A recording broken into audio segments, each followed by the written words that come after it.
اور یہاں کو بتائیں کہ ملک بھر میں انتخابات ایک ساتھ کرانے کی درخواستوں پر سماعت 27 اپریل تک ملتوی کر دی گئی ہے۔ الیکشن کی تاریخ پر سیاسی اتفاق رائے کے لیے سپریم کورٹ کے 3 رکنی بینچ نے سیاسی قائدین کو آج طلب کیا۔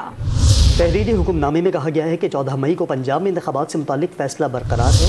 فاروق ایچ نائک اور اٹارنی جنرل نے عدالت کو پی ٹی آئی سمیت سیاسی جماعتوں کے ساتھ رابطوں سے آگاہ کیا۔ سیاسی رہنماؤں کی ملاقات 26 اپریل کو ہوگی۔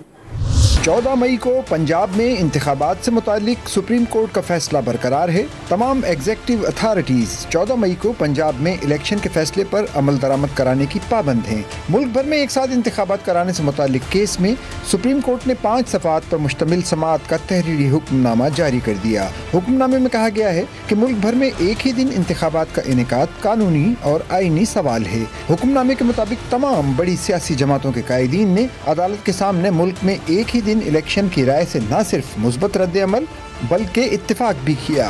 سیاسی جماعتوں نے سپریم کورٹ میں پیش ہو کر اس عزم کو دہرایا کہ آئین سپریم ہے۔ اس سے قبل چیف جسٹس کی سربراہی میں انتخابات سے متعلق درخواستوں پر سماعت ہوئی۔ جے یو آئی فے کے علاوہ تمام جماعتوں کے نمائندوں نے شرکت کی۔ چیف جسٹس نے ریمارکس دیے کہ ایک ہی دن انتخابات کی بات اٹارنی جنرل نے کی لیکن وہ ریکارڈ کا حصہ نہیں بن سکی۔ آصف زرداری کے مشکور ہیں ہماری تجویز سے اتفاق کیا۔ چیف جسٹس نے ریمارکس دیے کہ تمام سیاسی قائدین نے آج آئین کی پاسداری کا اعادہ کیا۔ آئین پر نہیں چلیں گے تو کئی موڑ آ جائیں گے۔ توقع ہے کہ مولانا فضل الرحمان بھی لچک دکھائیں گے۔ عدالت نے سیاسی جماعتوں کو آج ہی مذاکرات کرنے کی ہدایت کرتے ہوئے سماعت میں 4 بجے تک کا وقفہ کر دیا۔ وقفے کے بعد مزید سماعت نہ ہو سکی۔ تاہم اٹارنی جنرل نے چیف جسٹس سے ملاقات کی جس کے بعد انہوں نے میڈیا کو بتایا کہ چیف جسٹس کو تمام صورتحال سے آگاہ کر دیا ہے، جس کے بعد اب کیس پر 27 اپریل کو سماعت ہوگی۔ فاروق ایچ نائک نے بتایا کہ سپریم کورٹ کو بتا دیا تحریک انصاف سے رابطہ ہو چکا ہے۔ عید کے بعد تمام سیاسی جماعتوں کے قائدین مل بیٹھیں گے۔